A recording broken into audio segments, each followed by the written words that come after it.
Welcome to Small Biz Life, episode 120, how to create plans that work for you and your business.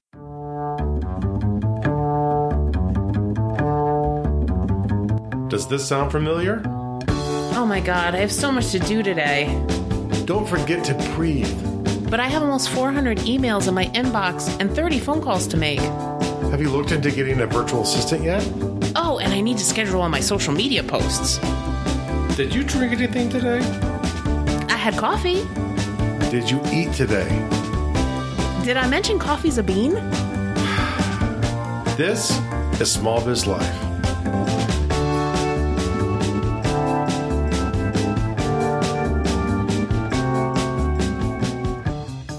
Hey guys, welcome to another exciting episode of Small Biz Life, the last episode of 2017. Ooh.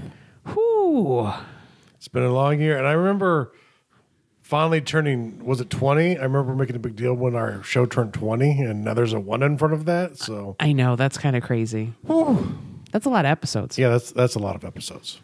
So we are so glad whether you've been here since episode 1 or you're just checking us out for the first time. Thank you so much for being here. My name's Kristin Ingram. And I'm Jeffrey W. Ingram. And I'm a CPA and small business advisor. And I'm a IT and logistics pro. Wow. Now, what's funny, because like as we're reflecting, we're kind of doing our planning for 2018, and if you're new to the show, we're expecting a baby.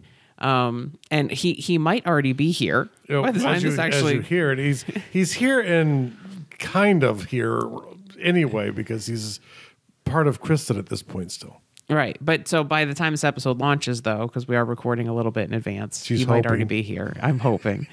If he's ready. But so that's the thing. But, so we were spending this time, planning. And, the problem with a lot of planning is that it's very rigid. Mm-hmm. We feel like it's like all or nothing. Like, this, I don't think I can get this done, so I'm just going to throw out the whole plan. Mm-hmm. And, there is a better way. Yeah. Planning is something that's always been sort of close to my professional career. I've always sort of rebelled against it personally, but professionally it was essential. I worked as an industrial engineer, someone who created plans for a Fortune 50 company. And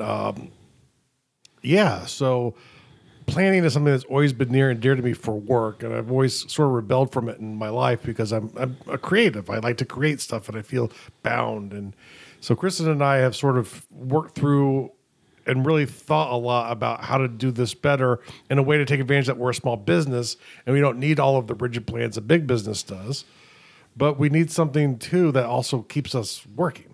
Right. So I think there's a couple problems that we found with most goal planning. And like we did like 3 episodes on goal planning, I think 2 years ago when we first started the podcast.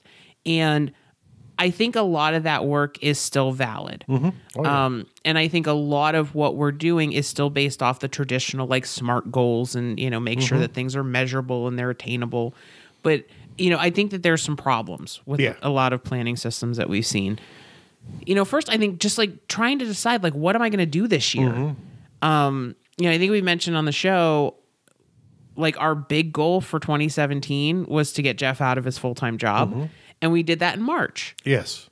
And then so kind of for the rest of the year, we're kind of like, awesome, it's March, we're done, 90-day year. Mm-hmm. Look at that. And the book wasn't even out at that point. And there are a couple of reasons why it's dangerous because, when you create annual plans, it's either you make something too small on purpose, so you don't feel bad if you don't make it, but then you crush it and feel like, well, now I have nothing else to do for, the next, 9 months. But you also can sit there and make goals that are maybe take the whole year, but they're just really not relevant to what you really need. Yeah, no, exactly. And then, I think that a lot of times we come up with these annual goals and we don't know how they fit into the bigger picture of our lives. Yeah. We're just kind of thinking, okay, what's the next benchmark? Okay, my business is making, $50,000 this year. So next year I'm going to make $200,000 because I said so and because I wrote it down on the plan. Which is fine, but then you have to figure out how to do it. And what happens too over time is You know, we spend December if we're good little business people, or January if we're trying to be better business people, and hoping to do it in February if we're really not quite there yet. Or October if we're wondering why plans. Or in October if we're wondering why our year didn't go the way we wanted it to. You know, and we're sitting there and you know, we really throw ourselves at doing this, you know, but then we do our monthly plans and we do our weekly plans and we do our daily plans. And maybe for a week we think about our annual plans when we first start the year, but then it just sort of becomes, what do I need to get done this week? Not what do I need to drive my business forward? What do I need to make my life better? We stop pushing forward and we start focusing on survival. And there are lots of different reasons why that might happen, but then the weekly and monthly planning really isn't useful. Right. And that's the thing. And I'll tell you, like we totally have been in survival mode for the past like month and a half. Yeah. And there's legitimate reasons why sometimes you have to fall back into survival mode. Right.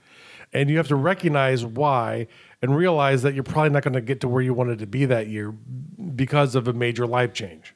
Right. And that's, you know, I think it's really important to acknowledge that life does happen. Things do not always go as smoothly as you think they're going to. I mean, I think that we are the poster children for that this year. You know, we never thought we would be having a baby. I'm 37. Jeff is 47. We just like, no, we're done. Like, it's not going to happen. So we planned our year out that there was going to be a lot of travel and a lot of speaking. And we found out in June we were having a baby. And that, like, life happens. And so how do you allow your business to keep growing and keep hitting the milestones that you want to hit while life is happening? Yeah, because I think the best thing to keep in mind, too, is plans aren't something that we create to punish ourselves for not achieving them. They're not something we create to pat ourselves in the back for achieving them. If those are your motivations, you got to check your mindset. You're not doing it for the right reasons. The reason we plan, especially something like an annual plan or a multi-year plan, if you're really aggressive, the reason we have plans are to allow us to focus our energy to move into a direction that is best for our life. Exactly. And, you know, I think sometimes we get into these systems where you're doing 20 hours of planning, you know, a quarter, or you're doing, you know, you're like putting December on hold to do all of your planning for the year. That is not sustainable for your business. Yeah. I know that, you know, over the course of the year, if I'm doing 20 hours of planning a quarter, that means that I'm losing 2 weeks to planning every single year. And it doesn't mean that I'm not, you know, I'm not looking at things and not thinking about things as the year goes on, but you also don't want to get stuck in paralysis by analysis. Process by analysis, and you don't want to get stuck in, I thought this was relevant, 4 weeks ago, but I'm not even considering the fact that it might not be when I get to the point of execution, and then I spend the time executing something that really isn't going to move my direction in the way I thought it would, 4 weeks ago when I did 20 hours of planning. And I think, too, it's really hard to sustain that, too. Like, if you do 20 hours of planning and then things don't go the way you want that quarter, it's really hard to motivate yourself to do that level of planning again. And then you're like, well, screw it, I'm not going to do any planning because I bought into this plan.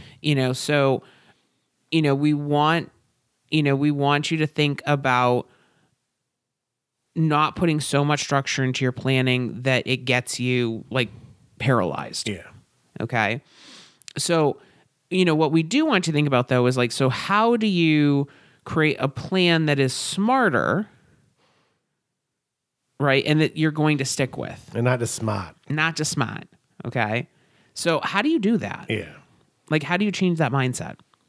Well, I think first it starts with, plans allow us to act and not react. And we have to keep that in mind. And so, you have a smarter plan when you can see actions to get somewhere, to something.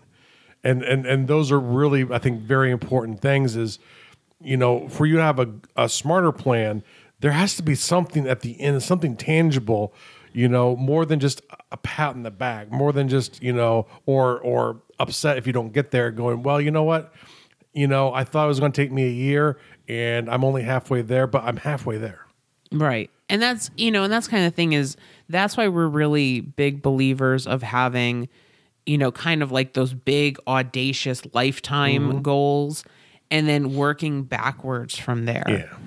Because that allows you to say, okay, if this is what the end game looks like, then what do I have to do this year to move forward? And then what do I have to do this month and then this week and then today in order to get there? I think that's important too, because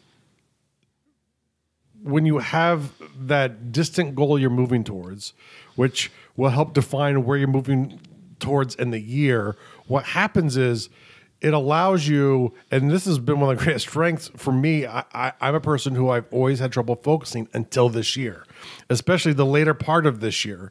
I've always sort of struggled to stay focused because my brain goes in 1,000 directions at once and I want to create 10 million things. And I really like doing that stuff, but it doesn't help me move my whole life and my business in the right direction.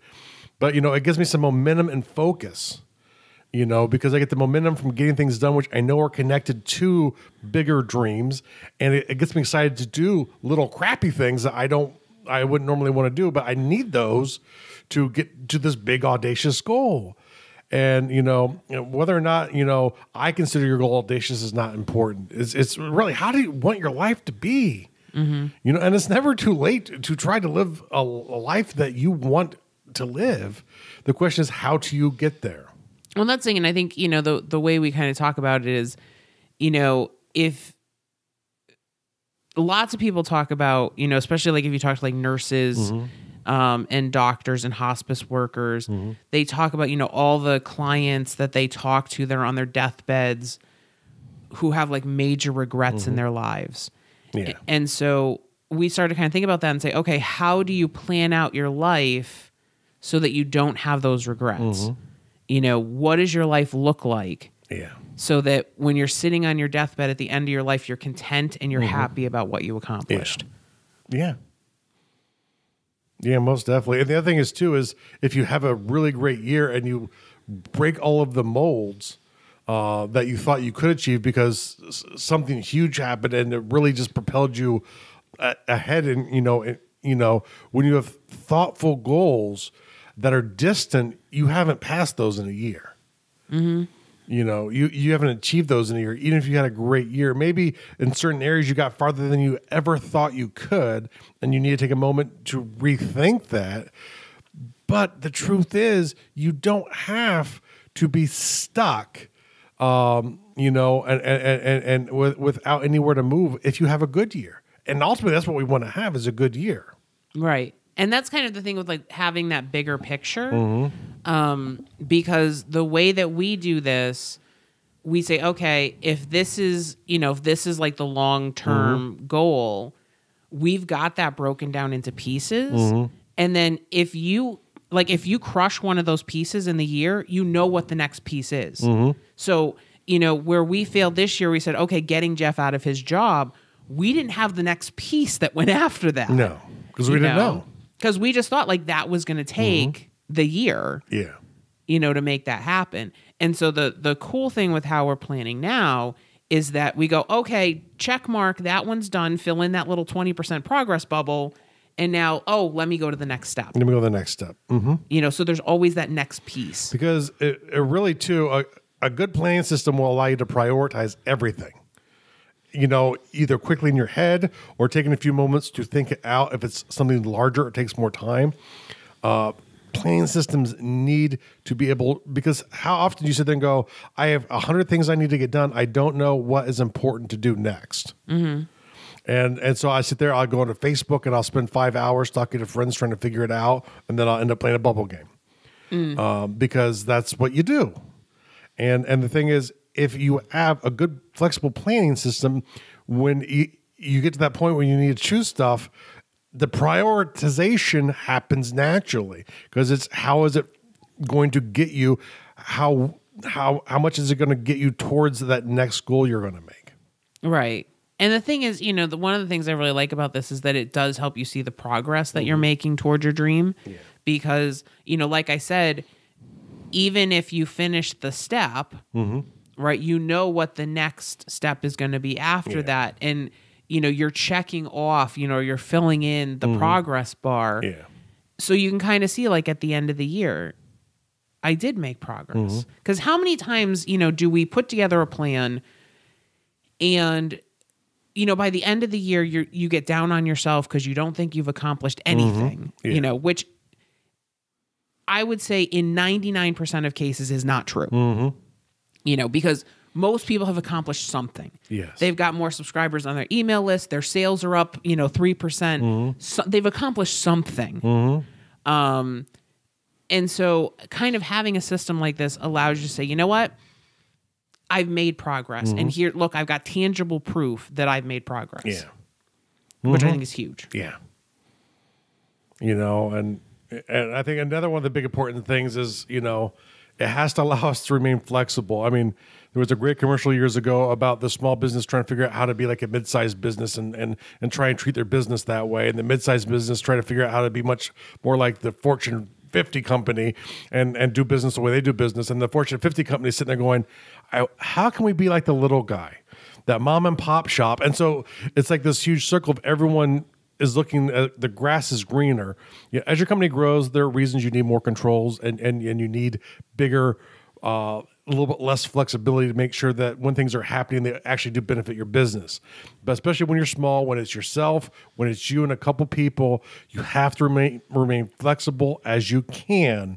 And if your planning system does not allow you to do that, you're going to be in huge trouble because you're going to waste a lot of time doing things like measuring all of these statistics that the big companies do that don't necessarily benefit your business. Yeah, exactly. So, and I think when you're making one of these plans, you need to make sure that your plan covers not just your business, but also your life. Yeah.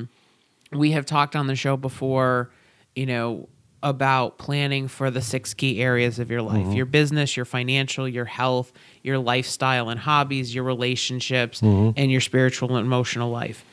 Because what happens is, I see a lot of small business owners that they just make business goals.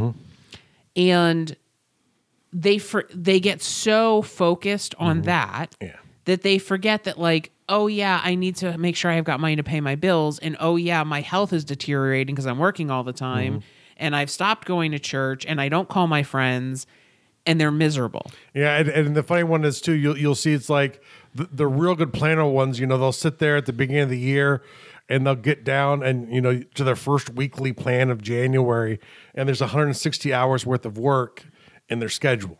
And then they're frustrated by mid-January because they're so far behind already. Yep.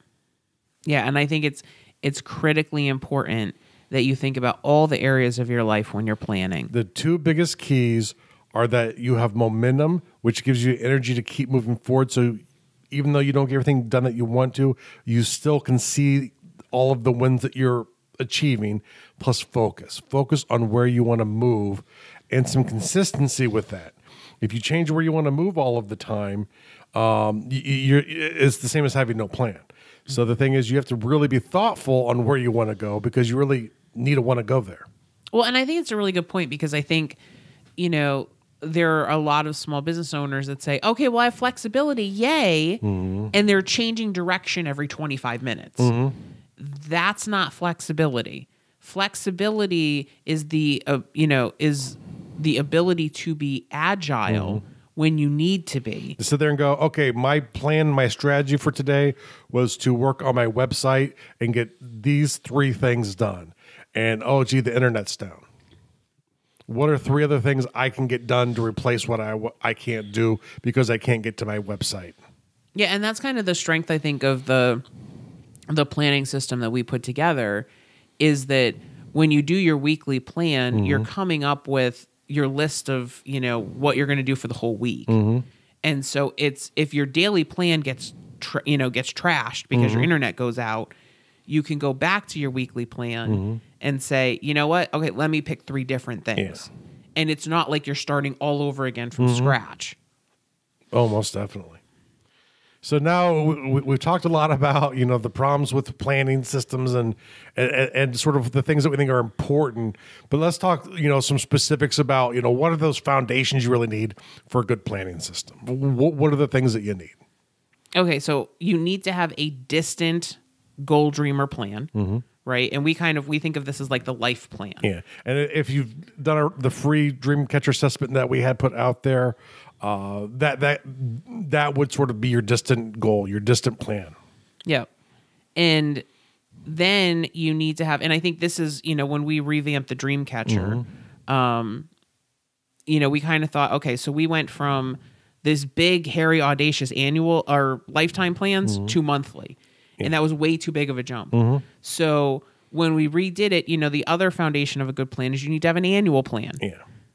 And that annual plan is going to be based off of the 5 steps it takes you to get from the distant goal to the annual plan. Yeah, most definitely. And essentially, like these real tangible, necessary things that you need to be able to achieve it. And so you need a plan on how to get there. And if you don't know what it is, you have to spend some time figuring out what it is, right?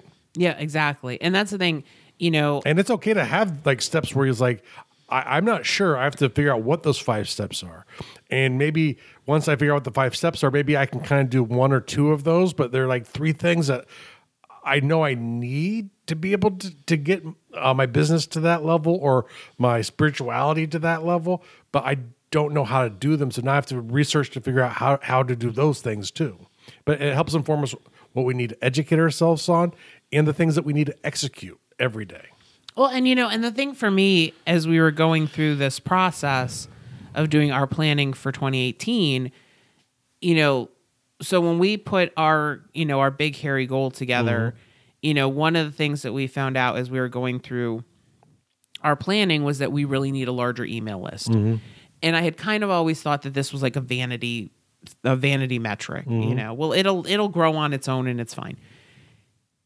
But doing the planning the way we did it this year made me realize how critically important that key is to the rest of the plan working. That's right.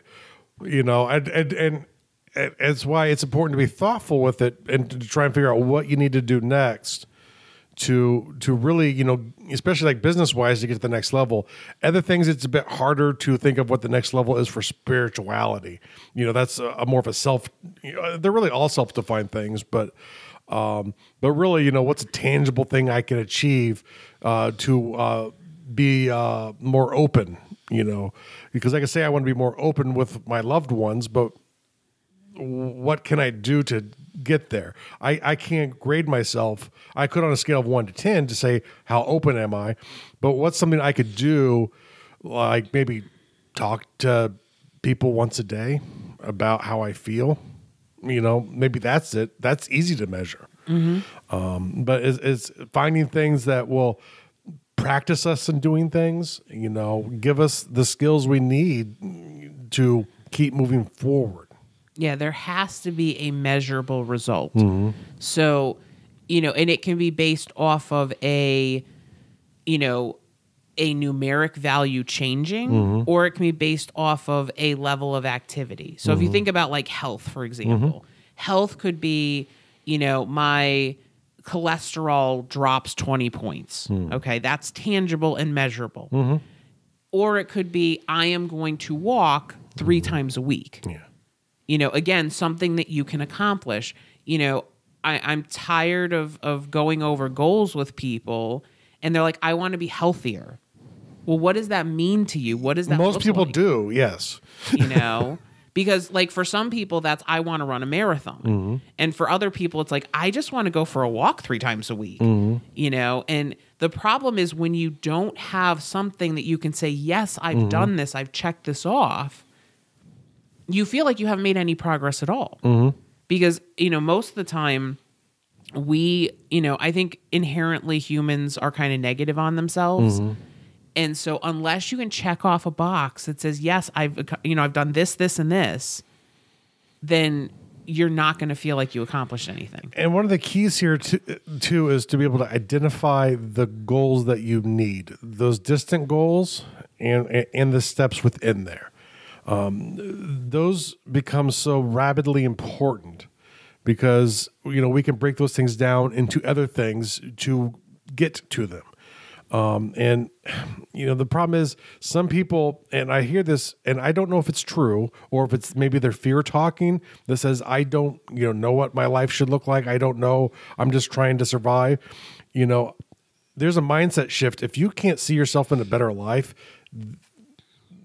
go talk to your pastor, go talk to your loved ones and try and work out some of these things. For those of you in HQ, think of the letting go. There's probably something that you need to let go of. Yeah, no, absolutely. And that's it. It makes me sad when I talk to someone and says, I'm just in survival mode, and I just need to do what I need to do to get through today. Yes, because living life is taking risks to get ahead, and there are times where you have to back off and just do things. But if that's your whole life, you need to figure out why you're putting yourself in a position to where that's all you can do every day, and you're not trying to find a path to improve yourself out of that, to get to a better life. It might not, your idea of an audacious goal might not be the same as mine. Background, environment, where you've grown up is going to have a huge impact over time, like several years, as you start to, achieve things that you never thought you could achieve. They're probably going to change. Mm-hmm. But the thing is, if you don't have a point at the horizon you're moving towards, you're not taking risk to get there. Planned manageable risks within your risk tolerance. Mm-hmm. You're not living. Mm-hmm. And if you're listening to the show, we want you to be living. Right. And that's, it's funny because even, I said earlier in the show, kind of jokingly that we've just kind of been surviving through. Mm-hmm. But, it's funny because the whole time, it's like if you listened, like last year when we were talking about planning, I think that we said that one of Jeff's big audacious goals, one of his life goals is that, he wants to live on a beach, I think in Belize, right? You want to move to Belize and you want to help the people of Belize. Well, they need the internet structure so I can move to a beach in Belize. So that you can move to a beach in Belize. So, but it's funny because as we were talking about that, we found out we were having the baby. It became, we want to play on the beach with Eric in Belize. Yes. So it's like, even as life is changing, the end game hasn't changed that much. Yeah, and when there are truly life-altering events, which people do have, you got to rethink it. Mm-hmm. Annually we rethink what our big audacious goals are because you need to make sure that it's still valid. Mm-hmm. If something major happens during the year, you got to think about it. But you have to think about everything you do. Take 5 minutes to think about what are you doing next. Say, is it even worth it? Focus is the number one thing that gets people to become billionaires. Mm-hmm. It's not intelligence. It's not going to the right schools. It's being able to focus, getting rid of the activities that aren't important, and holding on and executing the activities that are needed to get ahead. And sometimes it's things you don't like. Even if you want to be a billionaire, you gotta have to do things in life you don't like. Get over it. Right. And it's interesting because actually, I read this morning. One of my clients posted on Facebook, that the amazing stuff that she's doing.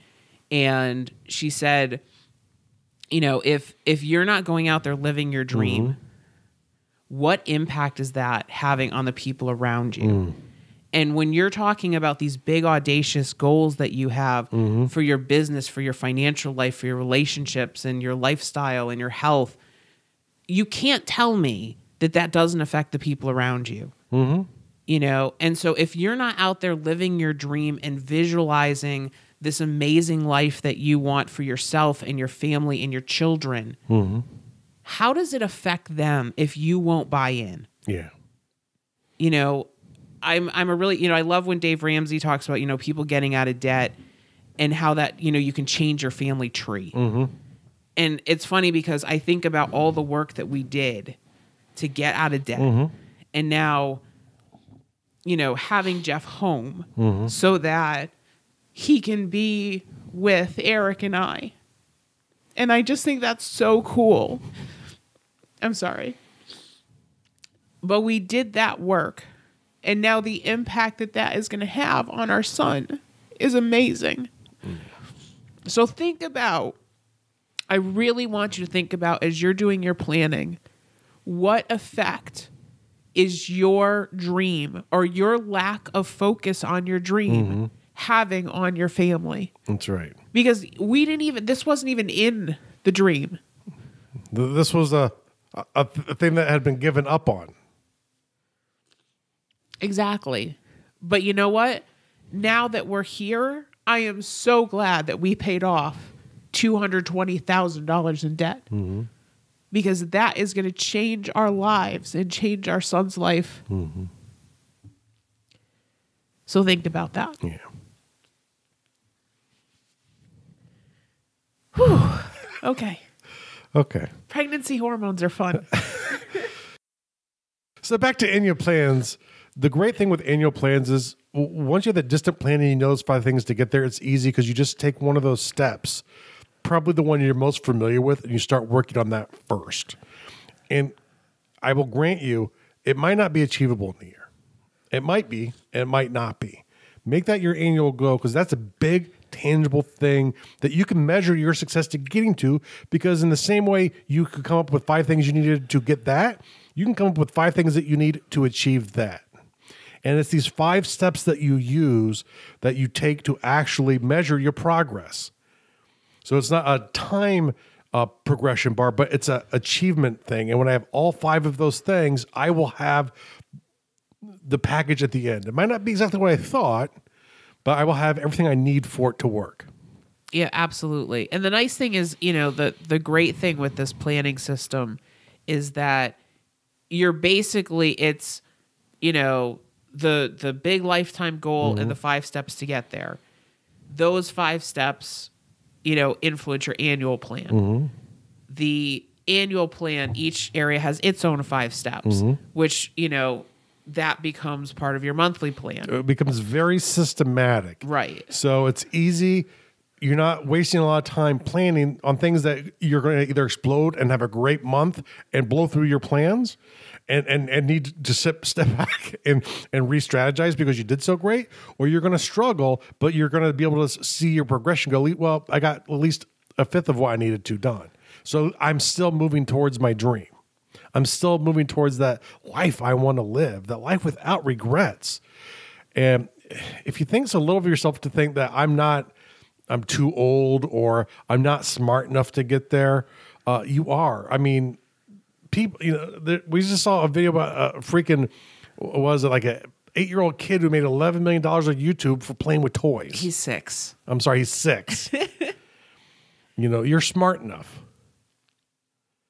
And maybe you won't make $11 million. And I'm not a big fan of saying you need monetary goals.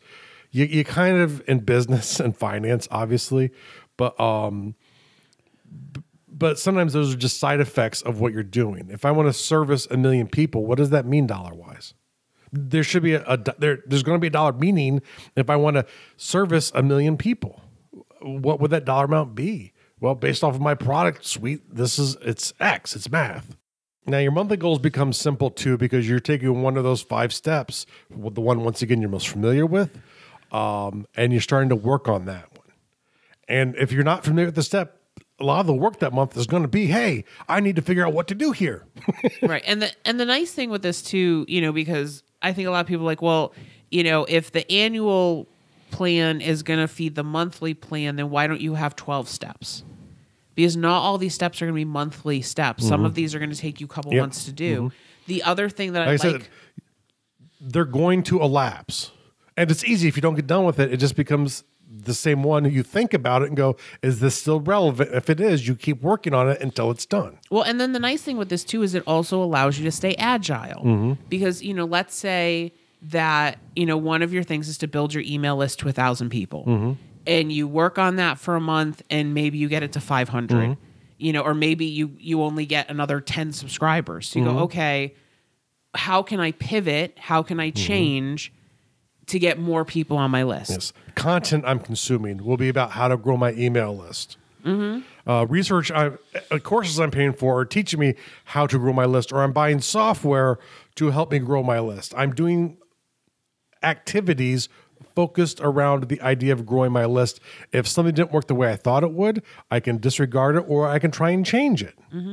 Modify it to make sense for my circumstances, my audience. But the problem is, like, if you have 12 steps that you're going to get done during the year, if you miss a step, then you're going to go, well, no, you're shot. You're shot, yep. Because now I'm not going to hit my timetable. Yep. This gives you some breathing room, right? Because, we also understand, too, that you have the rest of your business to run.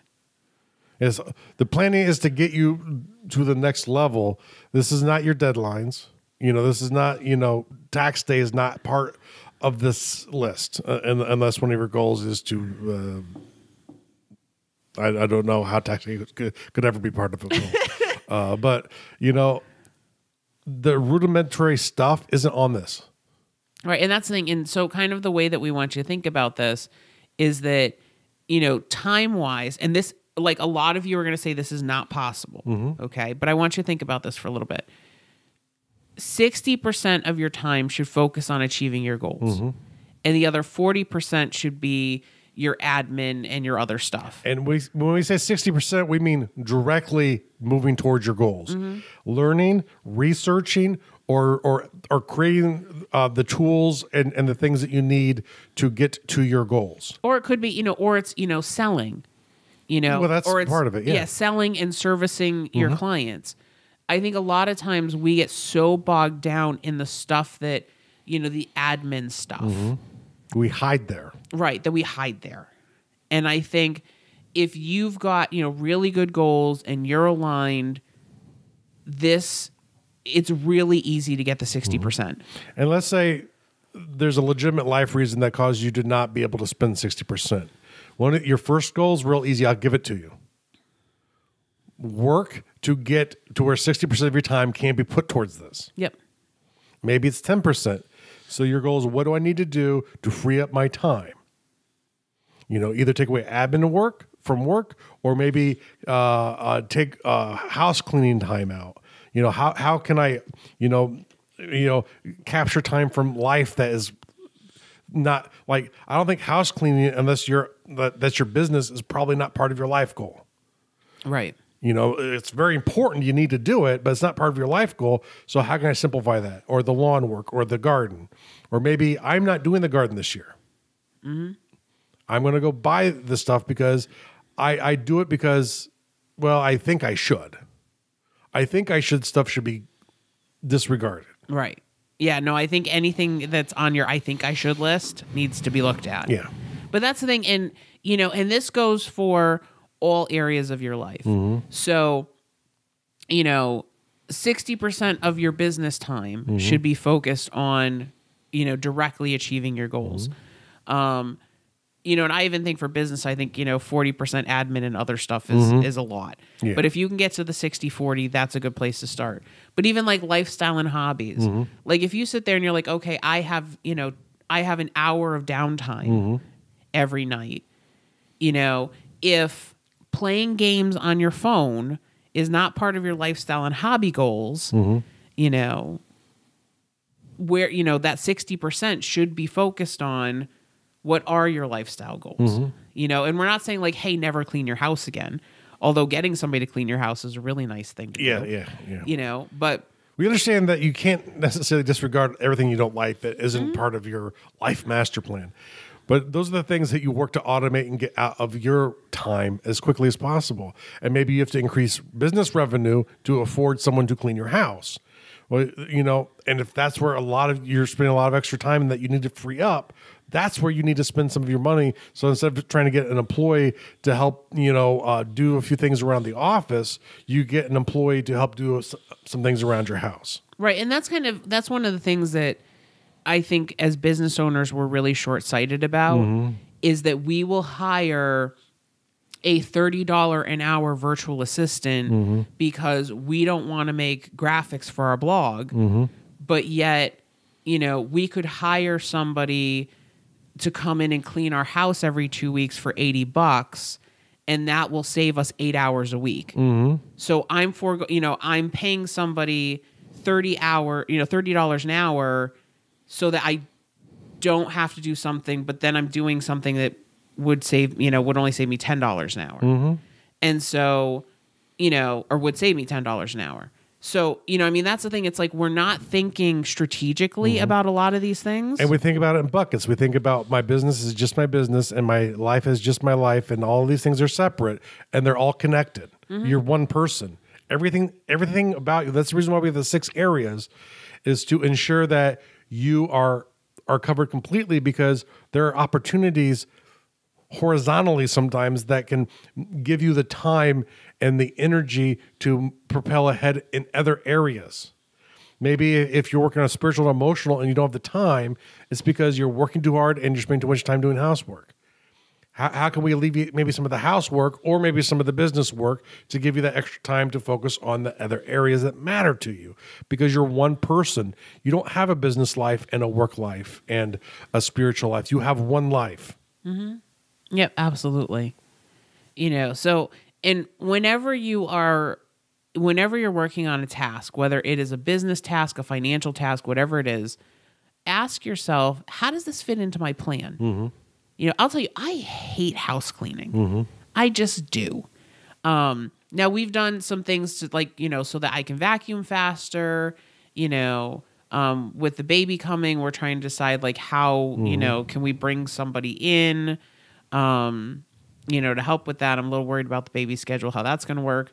But, what can you do? If you're I can't commit to $80 a week. Okay. What tools can you get so you can clean faster? Right? Because this isn't just, a cleanliness thing. This is also time for your business, financial, health. It kind of works in, to all that stuff. So, but the thing is, Astral, how does this fit in my plan? And how can I get to where I want to ultimately be? I think the final thing you have to keep in mind too is whenever you start a task that you think is related towards, moving your business ahead or moving yourself ahead in any of these categories, not the deadline you have to do stuff like your spouse says you take out the trash on Tuesday, you take out the trash on Tuesday. You don't have to think about that one. Or if the IRS says you pay us money on April 15th, you pay the IRS on April 15th. You don't go, that doesn't fit into my life plan. Yeah, taxes never fit into my life plan, but I always make sure that I pay them. So, when there are actual deadlines that because of being alive you have to do, you do them. But on the other stuff, make sure that you know how it fits in. And even if you have to get it done, this is how we pick our opportunities. So you need to know, one, is it really a deadline? If it is a deadline, or if it's not a deadline, does it make sense? And if it doesn't make sense, is there any damage to me if I get rid of it? I'm not a big fan of the idea of getting rid of your friend Bob because Bob is an underachiever. I'm a big fan of, Bob's my friend, but I'm going to also go find Sally to be my friend because Sally's a smart achiever and I want to hang out with Sally more. I'm not going to be a jerk to Bob and cut him off, but I'm going to spend some more time with Sally to help make up for Bob's bad influence. That's right. And that's, and that's really the thing. We're not saying cut people out of your life. But tasks that are meaningless, if you can and they don't harm you or your loved ones, get rid of them. Stop doing them. Because you've always done them is the worst thing to ever say. Right. Well, and that, and that's the thing too is I know when you changed the format of your podcast a couple of years ago and you were doing short podcasts 3 times a week, which was just a crazy schedule with the fact you're working full time. And it was, and it was hard because you were like, but this is what I'm doing. And it's funny because you went to the once a week format and, and then you got your co-host and it's your numbers just went right? Your numbers were awesome. And so that's the thing. I think sometimes we get caught in this trap that like we have to do it this way because this is the way I do it. And if I don't do it this way, I don't know what's going to happen. The world could come to an end. And especially when it comes to like content delivery. If you're doing it the same way you're doing it 10 years ago, it's irrelevant. Sorry. I mean, it's like the people that, if you are blogging, once a week or twice a week. The same way that you were 10 years ago. I would really be thinking about, do I really want to, do I want to do written content once a week? Maybe you do some more videos and you're embedding, videos into your blog posts instead, or, the way people consume changes all of the time. And, we have to, it's part of being in business. It's part of doing these things. We have to react to the customers. And just because your customers who exist don't complain, or your visitors, your listeners don't complain, doesn't mean it's working. It doesn't mean they wouldn't prefer it if you did it better. Exactly. So, if you are kind of, if you're thinking about this planning and you're kind of excited about it, go check out the updated daily focus planner. This is like the 2.0 version. Even if you have, if you signed up and you got the daily focus planner last year, go back to the site, and the site for that is going to be is smallbizlife.com/focus. Okay. So you're going to see it's going to be, it's the updated planner. The page will look different. Yep. Okay. So go and, sign up and download that. Cause I think like the best change that we made, I think, to the planner, okay, it's going to make you want to go get it, is that not only are you going to have, because right now it's got your 3 must-do items. And then other items. Well, we've changed it because, we do think it's really important that your life is more balanced. So it's going to be 3 business must-do items and 3 life must-do items. And these are tasks that you have to get done, or you're trying to get done that day. And this is where the flexibility comes in, right? So I know if I have a huge appointment that's going to take up my entire afternoon, I need 3 quick tasks. But at least I got 3 things done. Right. And I'll tell you, it's funny because like I've been doing, the 3 business tasks every day. And, with being pregnant and, the schedule is all crazy. And like yesterday, we came home from a doctor's appointment. I didn't feel great, and I'm like, oh my God, I'm not going to get anything done. But then, I looked at it real quick and I said, you know what, that's only going to take me like 20 minutes. And so like after dinner, I popped that out, and I said, oh, you know what, that won't take long. Let me just, I can't record podcast episodes like I was planning to, but let me at least look through the show notes. And so I got something done. Yeah. And so when I went to bed last night, I didn't feel like, oh my God, I didn't get anything done. I looked down and said, well, wait a minute. I did get some things done. Yep. And I felt better, and it helped me sleep better. Yep. So go check out the planner. Again, smallbizlife.com/focus. Yep. Go check it out and let us know what you think. Awesome. So thank you so much. We are very excited to start an awesome 2018 with you. And we'll see you next time. This was Small Biz Life.